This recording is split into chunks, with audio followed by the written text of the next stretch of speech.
नमस्कार।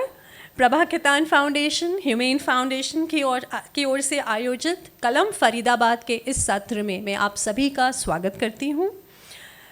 प्रभा केतान फाउंडेशन कला, साहित्य और संस्कृति के साथ महिला सशक्तिकरण के क्षेत्र में बहुत सारे कार्यक्रम आयोजित करती है। फाउंडेशन की गतिविधियाँ भारत और दुनिया भर के 35 से भी अधिक शहरों में लगातार चलती रहती हैं। कलम का आयोजन अपनी भाषा, अपने लोग की सोच को बढ़ावा देने वाली पहल से जुड़ा हुआ है। इस कार्यक्रम में हम लेखकों को प्रशंसकों और पाठकों के साथ सीधा जोड़ते हैं। इस कार्यक्रम के अलावा फाउंडेशन किताब, लफ्ज़, एक मुलाकात, सुर और साज, अखर जैसे अन्य आयोजन भी करती है। हमें बेहद खुशी है कि आज कलम के इस सत्र में हमारे साथ हैं शमा शर्मा जी। ज़ोरदार तालियां उनके लिए। वो भी मौसम को बीट करती हुई आई हैं मयूर विहार से हमारे लिए, और 2-2.5 घंटे ट्रैफिक जाम में फंसी थी। तो इनका जन्म, हमारी अतिथि लेखक, अनुवादक, संपादक शमा शर्मा जी, आपका जन्म अक्टूबर 1955 में हुआ। आपने हिंदी साहित्य से स्नातकोत्तर पत्रिका में डिप्लोमा साहित्य और पत्रकारिता में PhD की उपाधि हासिल की और साहित्य, पत्रकारिता, बाल साहित्य को अपना कार्य क्षेत्र बनाया। इन्होंने बहुत सी किताबों पे भी काम किया है। आपने इस क्षेत्र में प्रचुर लेखन किया और कई दर्जन पुस्तकें लिखीं। आपकी प्रकाशित पुस्तकों में कहानी संग्रह, उपन्यास, स्त्री विमर्श, पत्रकारिता, बाल साहित्य शामिल है। आपने संपादन और पटकथा लेखन भी किया है। आप महिला संगठनों और पत्रकार यूनियन से भी जुड़ी रहीं। आपको भारतेंदु हरीशचंद्र पुरस्कार और हिंदी अकादमी सहित कई अन्य पुरस्कारों से सम्मानित किया गया। आप वर्षों तक हिंदुस्तान टाइम्स की बाल पत्रिका नंदन से भी जुड़ी रहीं, और आई एम श्योर नंदन से यहाँ हम सब जुड़े हुए हैं। सबका बचपन नंदन को पढ़ के ही बड़ा निकला है। आज के सत्र में आपसे संवाद का दायित्व है सुयश गुप्ता जी के ऊपर। तो वो एक एंटरप्रेन्योर हैं, बहुत ही डायनेमिक पर्सन हैं, और इनकी क्वालिटीज़ भी बड़ी अनलिमिटेड है। He is a singer, a book Avid reader.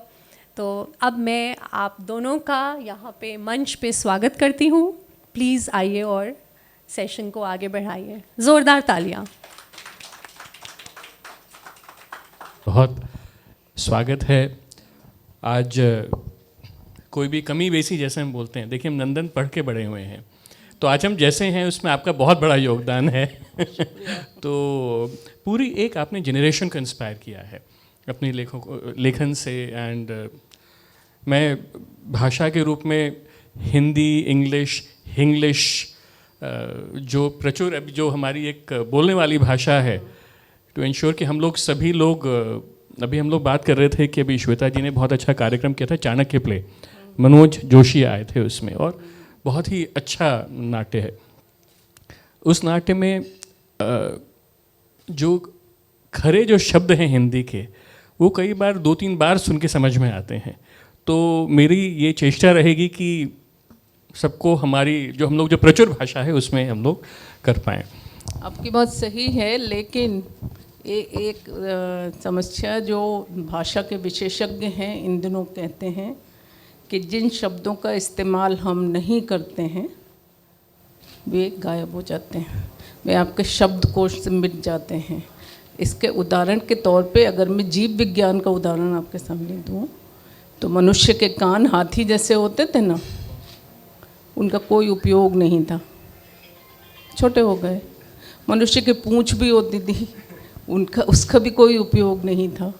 तो इसी प्रकार हमें, जिसको संस्कृत निष्ठ शब्द कहते हैं, या भाषा की जो शुद्धता है, मैं भाषा की शुद्धता के सख्त खिलाफ हूँ, क्योंकि भाषा हमेशा जिसको एक मुहावरे में बहता नीर या नदी वो कहते हैं, तो आप जहाँ से गुजरेंगे वहाँ की मिट्टी, वहाँ की बालू, वहाँ के पेड़ पौधे, वहाँ की काई, वहाँ की और भी चीज़ें अपने साथ ले जाएंगे। तो भाषा के साथ भी यही है कि कोई हिंदी भाषी बंगाल में चले जाएंगे तो वहाँ की भाषा कुछ उनकी बोली में आ जाएगी।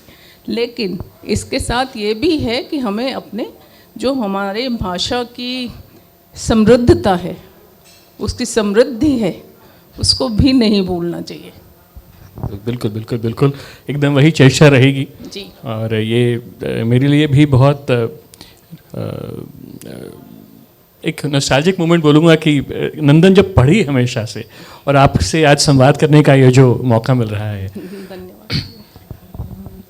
एक आपके जन्म से आपके बारे में पिछले 2 हफ्तों में खूब बायोग्राफी आपकी पढ़ी, आपके यूट्यूब वीडियोस देखे, आपके इंटरव्यूज़ देखे, आपकी जीवन यात्रा देखी, तो हमेशा से ही काफ़ी इवेंटफुल रहा। अब कहते ना है, हो ही है वही जो राम रचि रखा, रामचरितमानस में। तो सबसे पहले जो ये बहुत नेगेटिव प्रसंग में कहते हैं। अच्छा ये बात भी ठीक है। तो इनका जब जन्म हुआ तो उसकी भी एक कहानी है। सबसे पहले आप प्लीज़ सबको वो बताएं कि क्या हुआ था, और उसके बाद ये आपका एक बहुत अच्छे इंटरव्यू में आपने बताया था। पता नहीं, मैं जहाँ भी जाती हूँ वो एक मेरे एक सहयोगी थे, साथ में ही काम करते थे, उनका एक balrachnagar.com है, उस पर उन्होंने ये लिख दिया। मैं जहाँ भी जाती हूँ ये सवाल मुझसे ज़रूर पूछा जाता है। घटना ये है कि मेरा जब जन्म हुआ, मैं उस जनरेशन की हूँ जब अस्पतालों में जन्म नहीं होता था, घर में ही।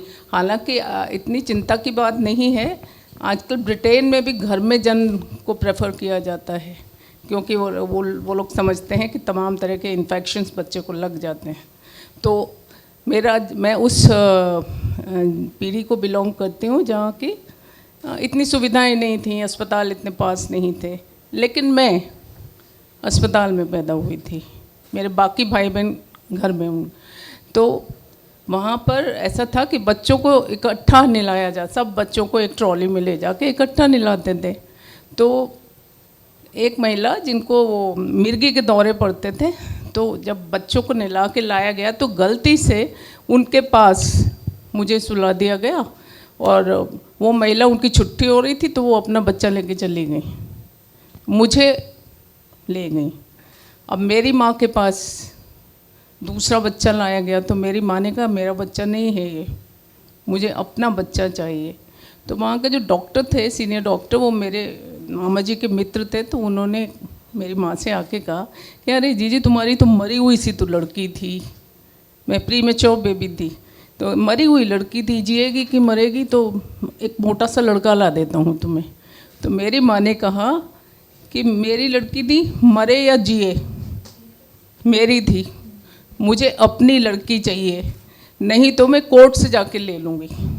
मैं आज तक सोचती हूँ कि मेरी माँ जो उस समय के 8वीं पास थी, उसके समय में फेमिनिज्म का कोई इतने नारेबाजी नहीं थी जो आज है, उसको ये कैसे पता चल गया कि या तो मेरी लड़की ला के दो, नहीं तो मैं कोर्ट से ले लूँगी।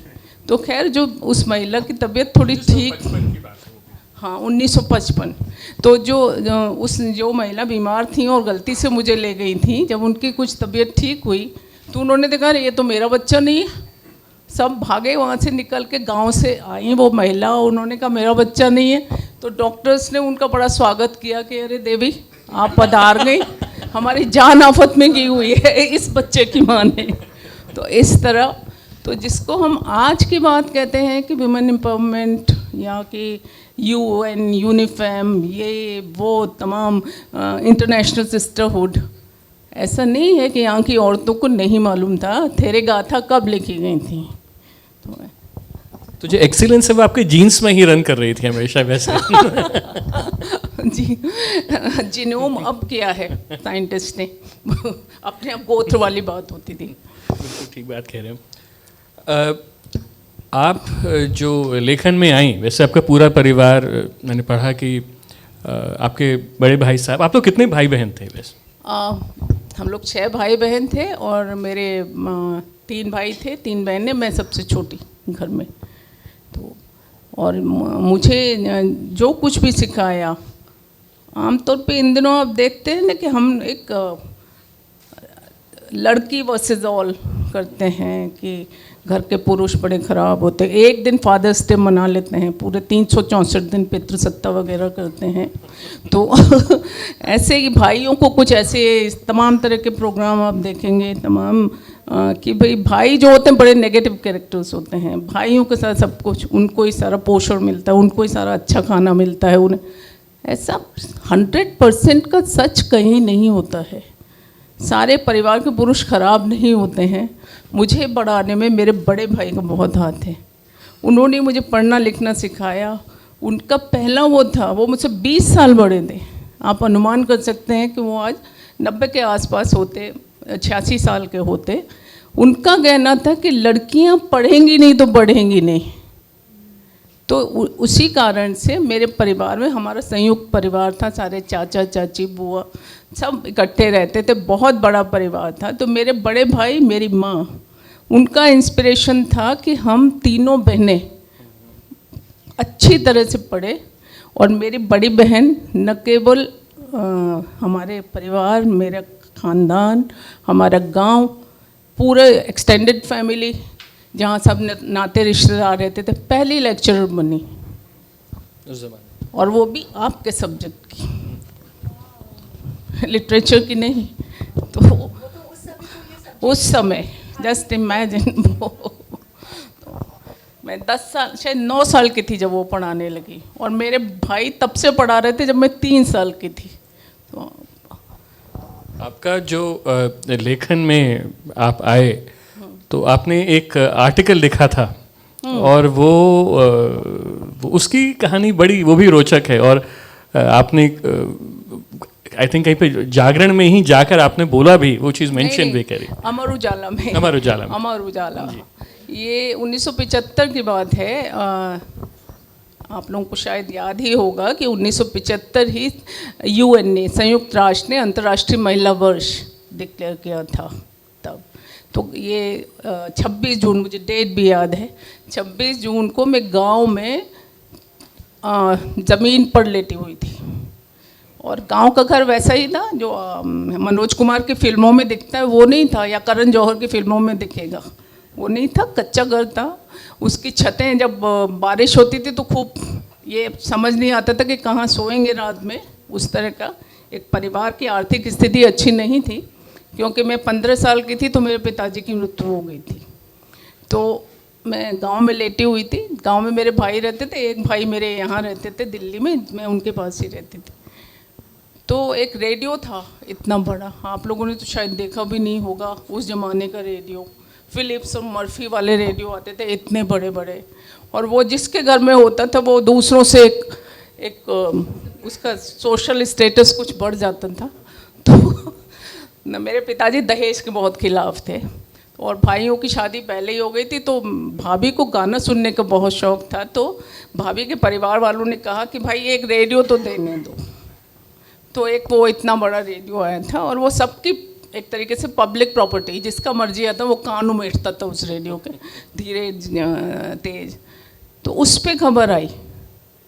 आपको याद होगा कि 26 जून को ही यहाँ इमरजेंसी लगी थी 1975।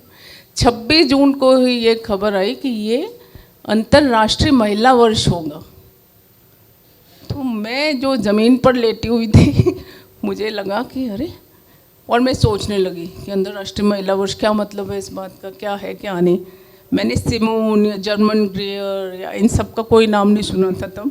मैं सिर्फ महादेवी को जानती थी, महादेवी वर्मा को मैंने बहुत पढ़ा था, शिवानी को जानती थी उस दौर में, और भी शरद चंद्र के उपन्यास, प्रेमचंद, उन दिनों बहुत पढ़ा था।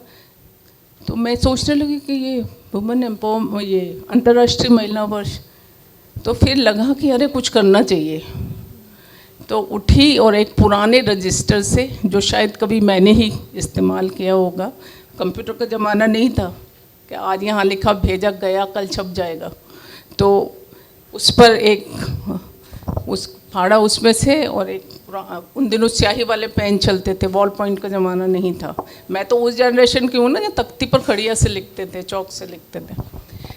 तो वो लेख लिखा मैंने, और उसको एक पुराने अखबार से पता ढूंढा। वो पुराना अखबार अमर उजाला था, उसका पता ढूंढ के मैंने पोस्ट कर दिया। शायद भाई जा रहे थे या कोई जा रहा था गांव का कि भैया ज़रा पोस्ट कर देना, तो कर दिया। तो 3-4 दिन बाद मेरे जो जीजा जी थे, जिस बहन के बारे में मैंने बताया, उनके हस्बैंड की पोस्टिंग वहीं थी शहर में। तो वो आए और बोले कि वो मेरे घर का नाम गुड़िया है, गुड़िया तुमने कोई लेख लिखा था? तो मैंने कहा हाँ लिखा था। कि छपा है भाई? और वो अखबार लेकर आए थे। और उस दिन के बाद से मैं घर वालों की नज़र में ना लेखिका बन गई। सब लोग मुझे लेखिका जी कहने लगे। और मेरे मन में भी एक कॉन्फिडेंस की बिना जान पहचान के, बिना, ये एक बात चल पड़ती है ना कि मीडिया में बिना जान पहचान के कुछ नहीं होता। मैं 75 की बात आपको कह रही हूँ। तो वो उसके बाद फिर एक मन में ये उत्कंठा सी हो गई और लगा क्योंकि 1 आध महीने बाद जब मैं दिल्ली लौट आई तो गांव से मुझे चिट्ठी में बताया गया, उन दिनों फ़ोन भी नहीं थे, कि भाई तुम्हारा मनी ऑर्डर आया 10 रुपये का अमर उजाला से। उस ज़माने में 10 रुपये, और उस ज़माने में 15 रुपये। जब मैं हिंदुस्तान टाइम्स में थी तो टाउन हॉल किया गया और उन्होंने कहा कि आप अपनी ज़िंदगी के ना कुछ रोचक अनुभव जो यंगर जनरेशन है, जो बड़े बड़े IIM और ISB और सब जगह से पढ़ के आए हुए बच्चे थे, उनसे शेयर कीजिए। तो वो बच्चे सारे 1.5-2 लाख तक मिनिमम सैलरी थी ना, तो उस पर आए थे। और कोई आपको बताने जा रहा है कि 10 रुपये या 15 रुपये में क्या होता था। तो रेडियो का पहला प्रोग्राम मैंने युवाणी के साथ किया था, वो भी सन 75 में, और मुझे 15 रुपये मिले थे। और उन दिनों 15 ये सुविधा थी रेडियो की तरफ से कि सामने रिजर्व बैंक था, आपने देखा होगा आप लोगों ने, आकाशवाणी के सामने रिजर्व बैंक का ऑफिस है, वहाँ जाके आप उसे इनकैश कर सकते थे। और वो 15 रुपये, 10 पैसे की टिकट आती थी, जहाँ आप कनॉट प्लेस चले आइए, मैं कालका जी में रहती थी, आप जो हैं ITO चले जाइए, आप कहीं भी चले जाइए, 10 नए पैसे में 1 रुपये का पास बनता था, जहाँ पूरे दिन आप घूम सकते थे बस में। तो मान लीजिए 10 पैसे में आने में खर्च हुए, कहीं आना है, 10 पैसे जाने में खर्च हुए, 80 नए पैसे बच गए। और उसके बाद अगर आपको भूख लगी है तो 50 नए पैसे में बहुत अच्छा लंच मिलता था, जिसमें 2 लोग खा सकते थे। ठीक है, आपको चाय पीनी है, 10 पैसे में चाय मिल जाती थी। आपको पान भी खाना है, फिर भी 10 पैसे बच जाते थे। तो जब मैंने ये अनुभव उनके साथ शेयर किया तो बच्चे जो बहुत अच्छे मतलब इंस्टीट्यूट से पढ़ के आए थे, उन्होंने कहा ये तो हमारे मार्केटिंग का इशू है, ये तो हमारे सर्कुलेशन का इशू है और हम इसको लागू करेंगे। तो उस तरह की चीज़ें, वही जो मैं अभी आपसे कह रही थी कि अतीत में गोते लगाना हमें बहुत अच्छा लगता है, मुझे भी लग रहा है, आपके साथ लगा रही हूँ, लेकिन अतीत हमेशा अच्छा नहीं होता है, उसकी यादें काफ़ी दुख भरी भी होती हैं। हाँ, लेकिन जब हम गाड़ी चलाते हैं तो अगर जब लेन चेंज करते हैं तो अतीत देखने से हिम्मत सही मिलती है और हम सही निर्णय ले पाते हैं। रियर मिरर में हमें देखना पड़ता है। और वो हमेशा ही जब हम ये कहते हैं ना कि मैं अपनी शर्तों पे जीना चाहता हूँ या मैं अपनी शर्त पर जीना चाहती हूँ, बेसिकली अपनी शर्त दुनिया में कोई होती नहीं है। ये कपड़े मैंने पहने हैं, कहीं और बने हैं, ये माइक पर मैं बोल रही हूँ, कहीं और से इसका निर्माण हुआ, ये कहीं और इसका काम हो रहा है, ये पानी मेरे सामने रखा है, ये कहीं और से बना होगा, ये गिलास कहीं और से, ये कुर्सी। हमारे जीवन में सबका सहयोग होता है। ये बेसिकली आप कह सकते हैं कि इंटरनेशनल कॉरपोरेशंस, MNCs, ये उनका एक तरीका है जो उन्होंने जनरेशन्स के भीतर बिठा दिया है कि आपके इंडिविजुअलिटी को बनाए रखने के लिए ज़रूरी है कि आप अकेले रहें। लेकिन कोरोना ने हमें बताया कि अल्टीमेटली परिवार आपके काम आता है। अगर आपके परिवार में 2-4 लोग हैं तो किसी पेंडेमिक को आप झेल सकते हैं, वरना तो कोई, मेरी सोसाइटी में कई लोगों की मृत्यु हो गई, कोई नहीं आया था। और ऐसे किस्से आप लोगों ने भी सुने होंगे। परिवार के जो एक्सप्लॉयटेटिव मूल्य हैं वो ख़त्म होने चाहिए। लेकिन परिवार की अहमियत अमेरिका में 1993 से अलगैर की वाइफ परिवार की वापसी के मूवमेंट चला रही हैं। लेकिन क्या कोई चीज़ पहले आप ध्वस्त कर दें फिर दोबारा नहीं बनती उस तरह से। तो वो मैंने यूरोप में भी देखा कि वो अजीब ढंग से आपसे पेश आते हैं। Oh, you are from India, my God, your family values, इस तरह की बातें। जिस यूरोप को हम आदर्श की तरह से देखते हैं, जिस यूरोप के पढ़ाई लिखाई को बच्चों को, मैं अक्सर बच्चों के ऑर्गेनाइजेशंस में जाती हूँ तो मैं देखती हूँ कि अक्सर वहाँ के आदर्श ऐसा कुछ नहीं है। आपके यहाँ जो बच्चों की पढ़ाई है, बेशक आप कहें कि बस्तों का बोझ है उनके ऊपर और बच्चों पर बहुत, लेकिन इंडियंस जाके बाहर झंडे गाड़ भी आपके मैथ्स और इंग्लिश की वजह से रहे। तो इसलिए वो चीज़ों को एक पक्ष में नहीं देखना चाहिए।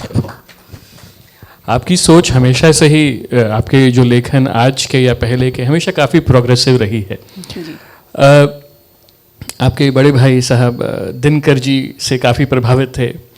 आप महादेवी वर्मा जी का आपको लेखन काफ़ी पसंद था, आपने भी बताया। जयशंकर प्रसाद भी। और जयशंकर प्रसाद जी, जयशंकर प्रसाद जी तो काफ़ी प्रोग्रेसिव थे। तो आपका जो लेखन है किससे कितना ज़्यादा प्रभावित हुआ, इधर दिनकर जी या, और रहीम का भी आपने मेंशन किया था। नो डाउट अबाउट इट, रहीम तो।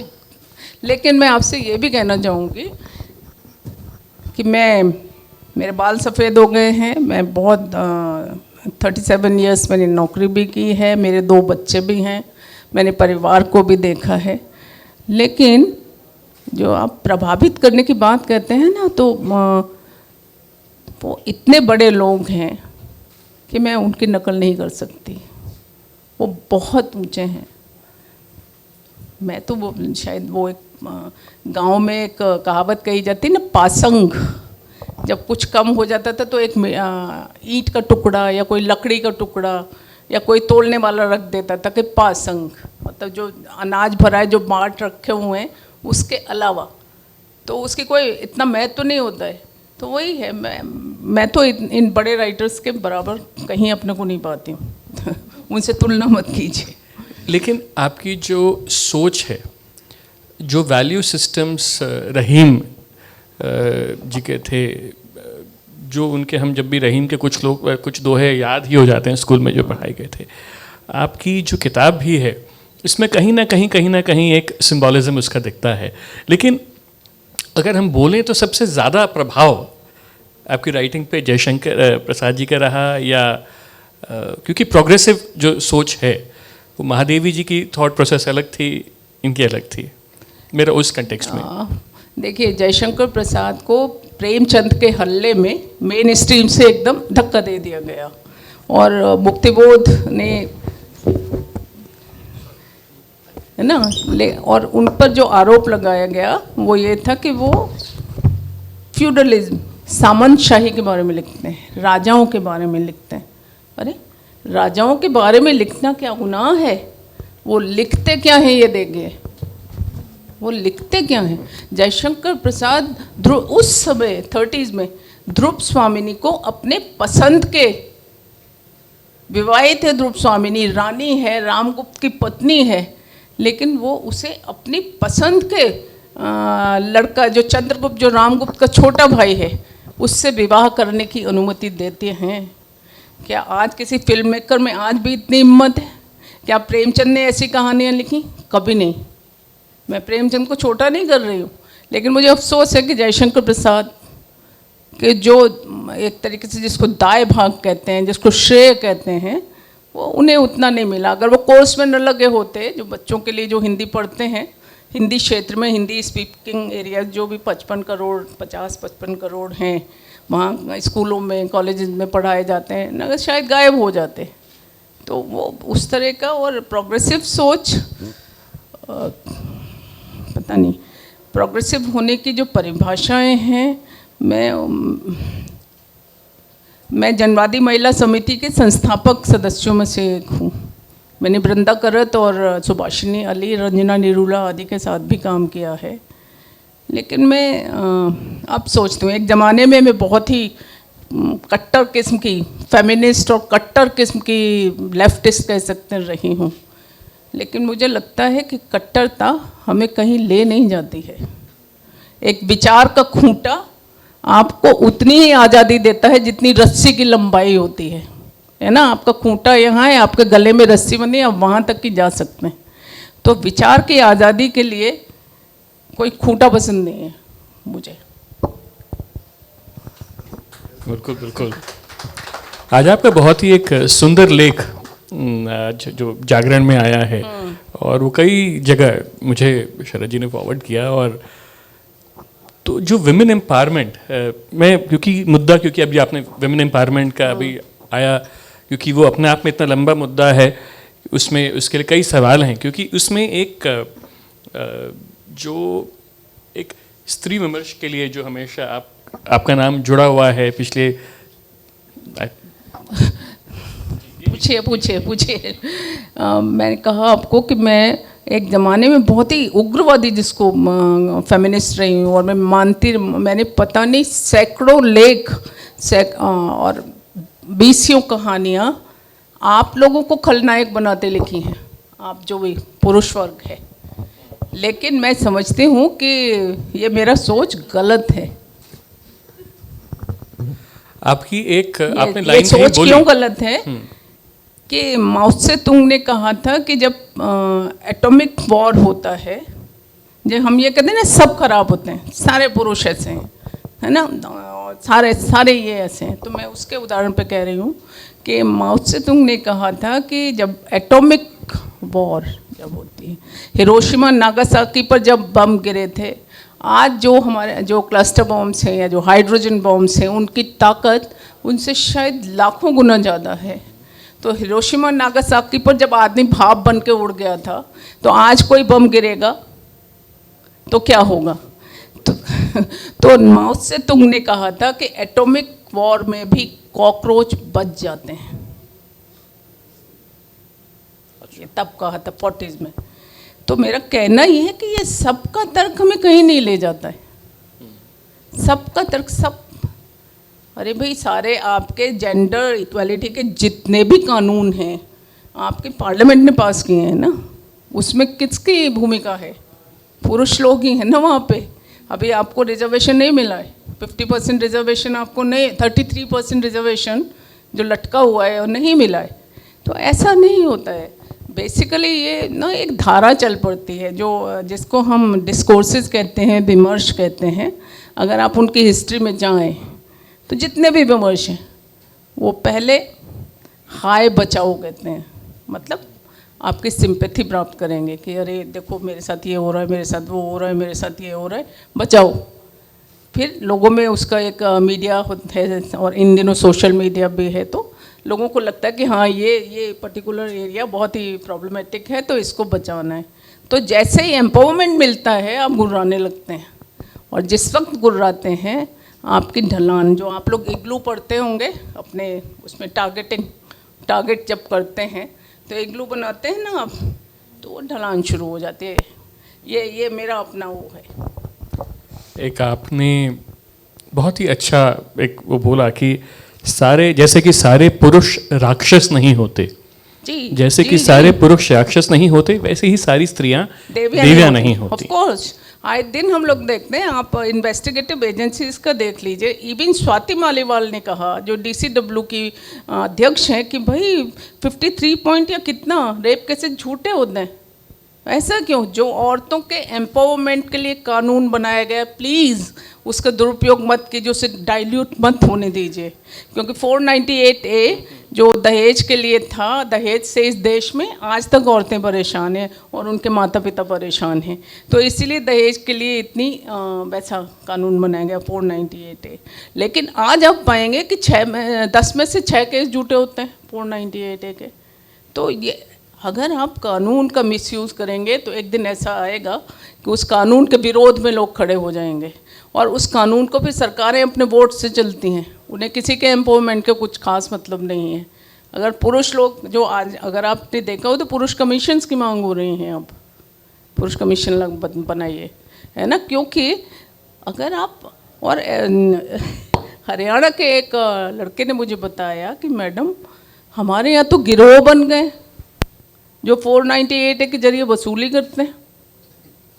तो प्लीज़ आप हमारे लिए जो मुझे ताकत देने के लिए कानून बने हैं, उन्हें कुछ ब्लैकमेलर्स के हाथ में मत जाने दीजिए। नहीं, वो एक कानून फिर उनके बरक्स फिर कुछ ऐसी ताकतवर शक्तियाँ आ जाएंगी कि आपने जो बहुत सदियों के उससे मेहनत से पाया ख़त्म हो जाएगा।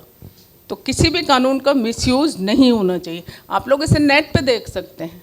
दीपिका भारद्वाज हैं एक, उन्होंने एक फिल्म बनाई इंडिया सन्स, वो ऐसी है कि उसमें आपको पता चलेगा। और एक है 498.org, उसमें देखिए एक निशा शर्मा लड़की थी जो गाज़ियाबाद की थी, आपको याद होगा, कई शायद 10 साल पहले उसने बारात लौटा दी थी कि दहेज मांग रहे हैं, जबकि किस्सा वो नहीं था। उसको रातों रात मीडिया ने उसको पता नहीं कितने इनाम मिले, कितना क्या हुआ, बाद में किस्सा कुछ और निकला। तो ऐसा नहीं होना चाहिए, ऐसा नहीं। हमें तो औरत होने के नाते मुझे अपनी जो 50% दूसरी आबादी है, जिसको आधी आबादी में कहूँगी पुरुषों की, उनकी भी सहायता चाहिए ना।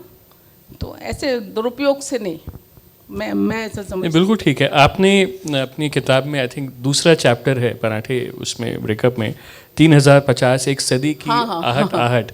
ये बहुत ही आपने एम्पैथी के साथ, लेकिन जो पॉइंट आपने रखा है कि जो पुरुष उत्पीड़न के, लेकिन कंटेक्स्ट में कि अगर हम लोग आंख बंद करके ऐसे चलते रहे जी कि या तो ये पूरा ही गलत है या वो पूरी ही सही है, ऐसा नहीं होना चाहिए।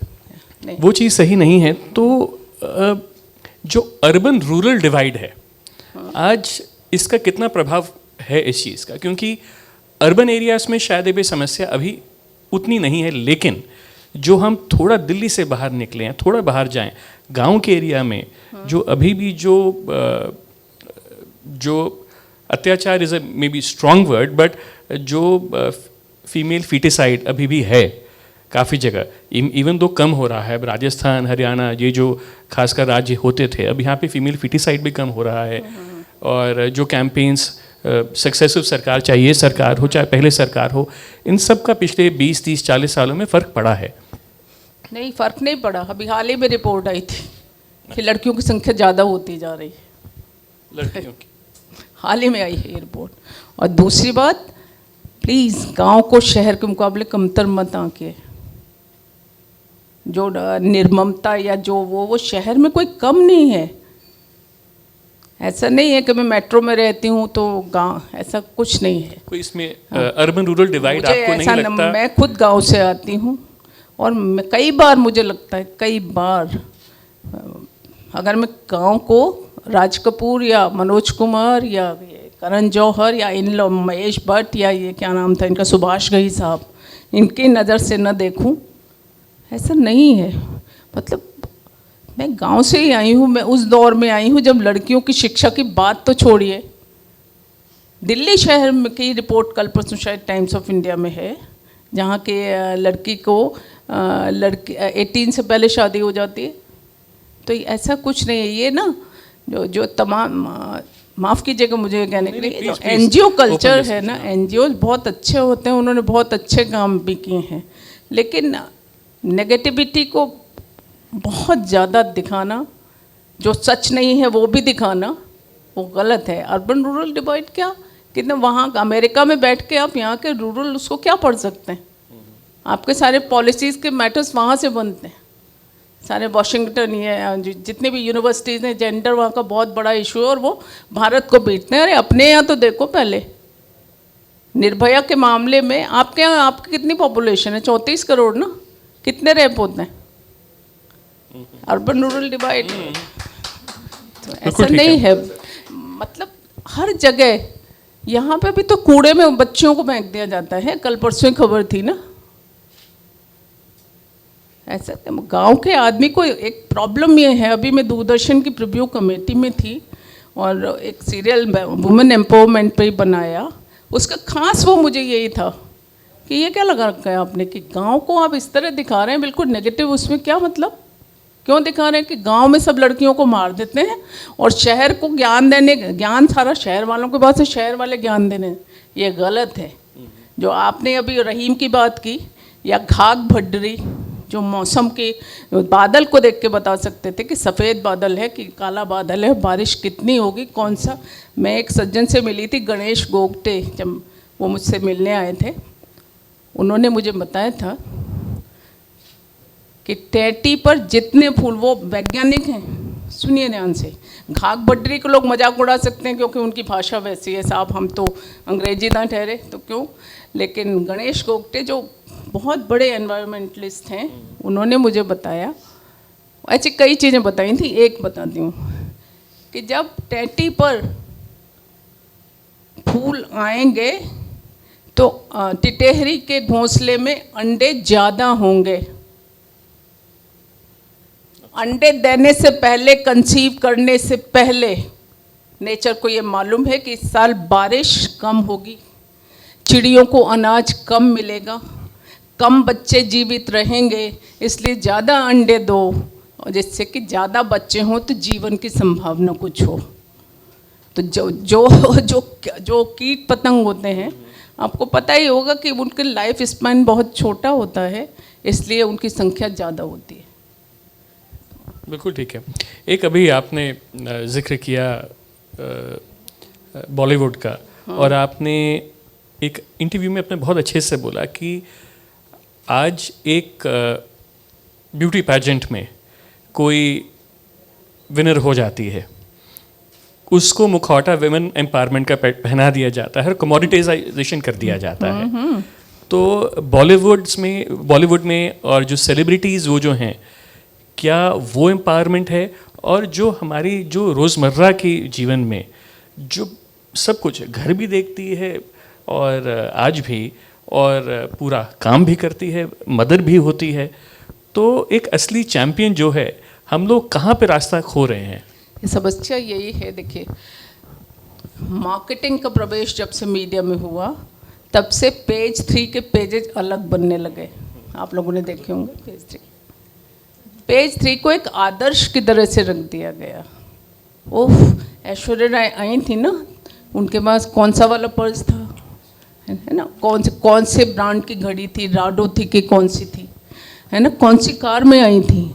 तो वो जो एक वुमेन एम्पावरमेंट के नारों को अगर आपको ध्यान से देखिए, सारे जितने भी बेहतरीन नारे हैं वुमेन एम्पावरमेंट के, वो कॉरपोरेट ने हड़प लिए हैं।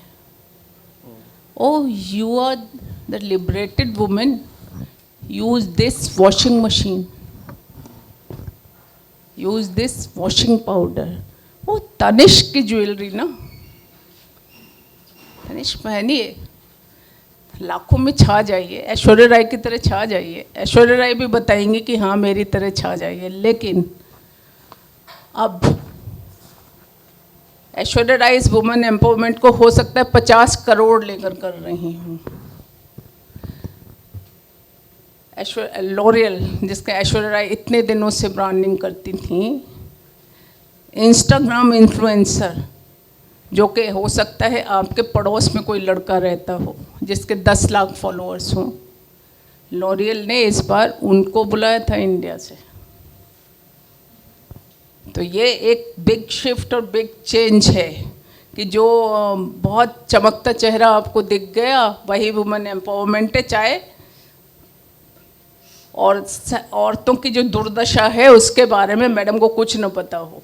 ये सिर्फ पेज 3 कल्चर से शुरू हुआ, जिसमें तमाम तरह के और माध्यम, जिसमें फिल्में हैं, शॉर्ट फिल्म्स हैं, इवन किसी हद तक साहित्य भी, तो अब ये उतार की तरफ है। OTT ने इन सब लोगों की जो थी ये तानाशाही को तोड़ दिया है। अब 50 करोड़, सलमान खान 1 अरब रुपए लेते हैं एक फिल्म के, क्यों कोई देगा 1 अरब?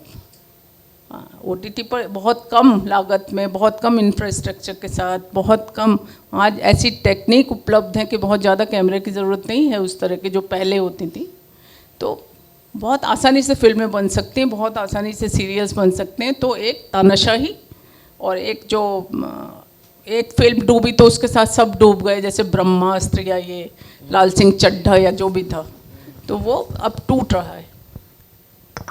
जैसे YouTube का आपने जिक्र किया, OTT का जिक्र किया, तो इस संदर्भ में जैसे भाषा है और जो बच्चे हैं, जो एक रिटेंशन होता था एक ज़माना, जैसे मैं नंदन पे वापस जा रहा हूँ, हम जब नंदन हाथ में लेके बैठ के पढ़ते थे आधा घंटा 1 घंटा, और आज हम YouTube पे जब बच्चे कोई चीज़ देखते हैं, एजुकेटिव ही हो, एक समय के लिए हम ये बात नहीं करते वो क्या देख रहे हैं क्या नहीं देख रहे, तो जो रिटेंशन है और जो एक एजुकेटिव मोड जो था नंदन का, क्योंकि आपने अपने हर जगह अपने इंटरव्यूज़ में भी बोला कि ठीक है यूट्यूब है, क्या दिक्कत है, ऐसा कुछ इशू नहीं किया, लेकिन क्या हम इक्वेट कर सकते हैं कि पढ़ने को और जो रिटेंशन है और जो उसका प्रभाव हमारे हमारे पर जो प्रभाव पड़ेगा और जो यूट्यूब देखकर पढ़ेगा? ऐसा क्यों? अगर मैं अपने उदाहरण से कहूँ तो मैंने जब पढ़ना शुरू किया था वो गांव का एक स्कूल था और उसमें लकड़ी की तख्ती थी जिसको रोज़ घोटना पड़ता था, चमकाना पड़ता था, खड़िया को भिगोना पड़ता था और उसको फिर वो करना पड़ता था। कई बार जो मूंछ जो होती है उसके सरकंडे की कलम से बना दें, लेकिन वो कलम टूट जाती थी बहुत जल्दी, तो फिर नरकुल की कलम होती थी जो मजबूत, उससे हम लोग लिखते थे। उसके बाद वो ज़माना आया कि बच्चों की दुनिया में भी स्लेट और चौक का प्रवेश हो गया। फिर वो समय आया जब बच्चे कॉपी और स्याही वाले इंक से लिखने लगे। फिर वो ज़माना आया कि बॉल पॉइंट आ गया हमारी दुनिया में और उसने बड़े बड़े पार्कर और मोंब्लैंक को ख़त्म कर दिया, जो महंगे वाले पेन होते थे। और आज माउस का ज़माना आया था, अब माउस भी नहीं है। तो ये टेक्नोलॉजी है जो ये मैं जिस पर पढ़ाई तख्ती की बात कर रही हूँ वो भी टेक्नोलॉजी से ही बनी थी ना, किसी बढ़ई ने उसको बनाया होगा, किसी लकड़ी काट के। खड़िया भी कहीं किसी जगह बनी होगी, है ना। तो वहाँ से होते होते टेक्नोलॉजी विकसित होती तो चेंज होता है। और जो पत्रिका जो है वो भी तो एक टेक्नोलॉजी ही थी, छपकर आती थी ना, मैं लिखती थी। बल्कि एक तरीके से मुझे लगता है कंप्यूटर का ज़माना मेरे जैसे लेखकों के लिए तो बहुत अच्छा है, क्योंकि एक ज़माना ऐसा था कि एक कहानी आप लिखेंगे, फिर उसमें कुछ गड़बड़ हो गई तो काटेंगे, फिर अगले पेज पे लिखा, फिर उसे फेयर करेंगे, उसके बाद फिर साहब उसको अब क्या किया जाए, अगर खो गई कहानी, चिट्ठी गायब हो गई, भेज रहे हैं आप मैगज़ीन को, तो आप उसको कोई वो करवाने जाएंगे, उसको क्या कहते थे जो छेद होके, भूल गई मैं उसका नाम, पहले बहुत करते थे हम लोग। फिर खैर स्पाइरल बाइंड, नहीं वो नहीं, वो कुछ और था, मैं भूल गई हूँ। वो पूरे था कि उससे कॉपी हो जाता था, तो फिर फोटो कॉपी, साइक्लो स्टाइल, या ठीक है, साइक्लो स्टाइल कराने जाएंगे, या फिर उसकी अब उस समय ना तो ऐसा था कि व्हाट्सएप पे आप फ़ोटो खींच सकते थे, ना ये था कि जो है फ़ोटो कॉपियर, फिर आप भेजेंगे, फिर महीने भर तक इंतज़ार करेंगे संपादक का जवाब आया कि नहीं आया। आज क्या है, मुझे कल जागरण का लेख मैंने कल लिखा था, अच्छा अमर उजाला का लेख मैंने शायद 3 दिन पहले लगा था, अगले दिन छप गया। तो वो टेक्नोलॉजी जो है अपने आप में एक वरदान भी है। बच्चे अगर यूट्यूब पे देख रहे हैं तो मुझे तो कुछ नहीं, मैं यूरोप जाती हूँ तो वहाँ बच्चे मुझे सारे जितने भी प्रेमचंद की कहानियाँ, शरद चंद्र की कहानियाँ, रविन्द्रनाथ टैगोर की कहानियाँ, या आपका काली और ये हनुमान, बाल गणेश, सब देखते मिलते हैं। What is wrong in that? एक आपकी एक फेसबुक पोस्ट जो आप इसमें जो उसमें आपने एक बहुत ही बढ़िया एक दृष्टांत है कि पहले एक गुरु होता था और 100 ज्ञान लेने वाले होते थे, और अब 100 ज्ञान देने वाले हैं और 100 गुरु है और ज्ञान लेने वाला एक भी नहीं। तो अब ये जो ज़माना हो गया है पूरा कि इधर से कभी व्हाट्सएप भी आ रहा है, यूट्यूब भी आ रहा है, वहाँ भी आ रहा है। पहले जो गुरु होते थे हम लोग एक गुरु को अलग रिस्पेक्ट से देखते थे और हमें मालूम था गुरु जो बोल रहा है वो सही ही बोलता है। यहाँ पर जो एक चयन है, जो ज्ञान ले रहा है कि ये सही है कि ये सही नहीं है, क्योंकि वो जो भी बोला जा रहा है हम उस चीज़ को एब्जॉर्ब कर रहे हैं। उस कंटेक्स्ट में वो हम कैसे डिफ्रेंशिएट करें उसको कि ये सही है, गलत है, और उसका प्रभाव हम पे जो पड़ेगा?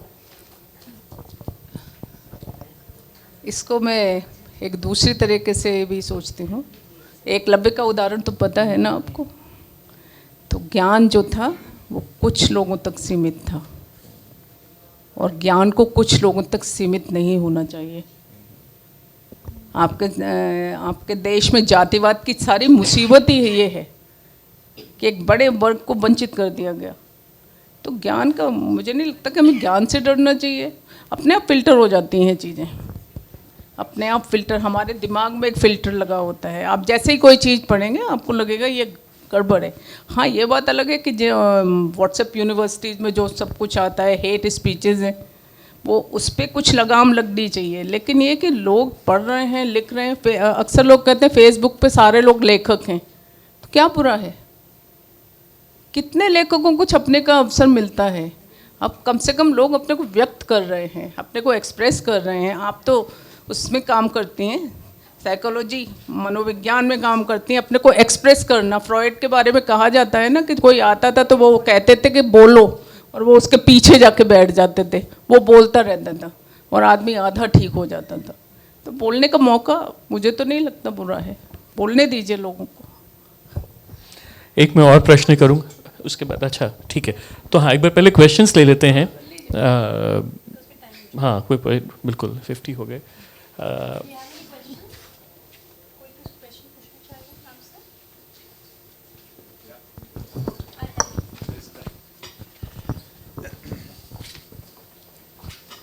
शमा जी, महिला सशक्तिकरण और जेंडर इक्वालिटी जिस इशू पे आपने बात करी, और कानून के बारे में जो आपने बताया कि कितना मिसयूज़ हो रहा है, बट अगर एक सामाजिक तौर पे मैं ये रखूं, जेंडर इक्वालिटी से बात कहीं ये आ गई है कि महिलाओं को पुरुष बनाने की बात चल रही है। जैसा एक नैरेटिव मैसेजिंग सा दिख जाता है कि भाई जो पुरुष करते हैं वही सही है, चाहे वो गलत करते हैं, कोई भी सामाजिक बुराई है, शराब पीते हैं, सिगरेट पीते हैं, तो उसको भी जेंडर इक्वालिटी का एक संज्ञा दी गई है। तो क्या ये सही है, और कैसे इसको भारत में कैसे इस नैरेटिव को बदला जा सकता है? क्योंकि हमारी जेंडर इक्वालिटी, जैसा आपने कहा, लंदन और यूरोप से आ रही है, तो उसके लिए क्या आपके विचार कुछ उस पर? इसमें ज़्यादा चिंतित होने की कोई ज़रूरत नहीं है, क्योंकि आपने डीजे का म्यूज़िक और लाउड स्पीकर सुने होंगे।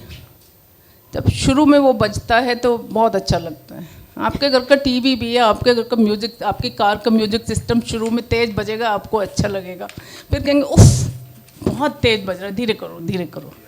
तो हर डिस्कोर्स शुरू में बहुत तेज़ बजता है, लेकिन बाद में समाज में हर एक चीज़ का जवाब होता है। अब हमारी जो जिसको अतिशयोक्तियाँ हैं वो एक सम पर आ जाती हैं। इसके अलावा एक चीज़ और कि जिससे हमें लगता है कि वो हमसे ज़्यादा वो है, हम उसके बराबर नहीं। इक्वलिटी किससे चाहिए? जिससे मुझे इक्वलिटी चाहिए, इसका मतलब मैं उसके बराबर नहीं हूँ, ठीक है ना? वो गैप को फिल करना है। तो जिससे हम हेट करते हैं, जो हमें लगता है कि हम उसके बराबर हमें जाना है, अक्सर हम वैसे ही बन जाते हैं। तो ये लेकिन इसमें चिंतित होने की बात नहीं है, सम पर आ जाती हैं चीज़ें। कोई और एनी अदर क्वेश्चन? कुछ भी? एक मैं आपसे एक और चीज़ पूछूंगा। एक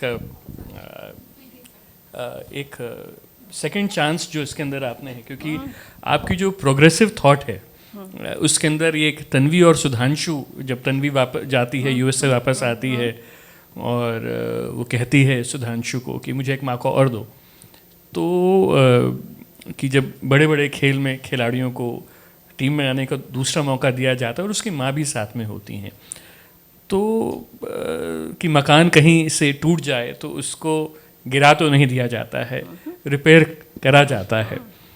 तो आपको क्या लगता है कि हमारी आज की जनरेशन जो है, जब आ रही है, जो इतनी इम्पल्सिव है, ये क्या इस सेकंड चांस के लिए तैयार है? क्यों नहीं? क्यों नहीं? कि मतलब जैसा आफ्टर ऑल आपने अभी इन सब का जो पेस्ट्री कल्चर वाले हैं उनका उदाहरण दिया था। अर्जुन कपूर मलाइका अरोड़ा के साथ रिलेशनशिप में है ना उनका, और ऐसे कितने लोग, उनका क्या नाम, अनिल कुंबले, जो सबसे ज़्यादा एलिजिबल बैचलर थे, उन्होंने जिस लड़की से विवाह किया था उसका भी एक बच्चा है। तो ऐसा क्यों नहीं तैयार हैं? लोग बदल गए हैं और मुझे बहुत खुशी होती है कि लड़कों का सोच बहुत बदल गया। जो एक वर्जिनिटी का जो कॉन्सेप्ट है, इस जनरेशन के लड़के शायद उसमें बिलीव नहीं करते हैं। तो वो, और इस कॉन्सेप्ट ने औरतों को सबसे ज़्यादा सताया। तो मुझे तो बहुत, क्यों नहीं है इसके लिए तैयार? गांव में तो आप, गांव में आज से नहीं, कब से लोग ले आते थे, महिलाओं को खरीद के लाते रहे हैं। उस पर फिल्म बना दी अश्विनी सरीन ने, कमला, वो बिल्कुल ठीक है। पराठा टाइम हो गया ना आपका?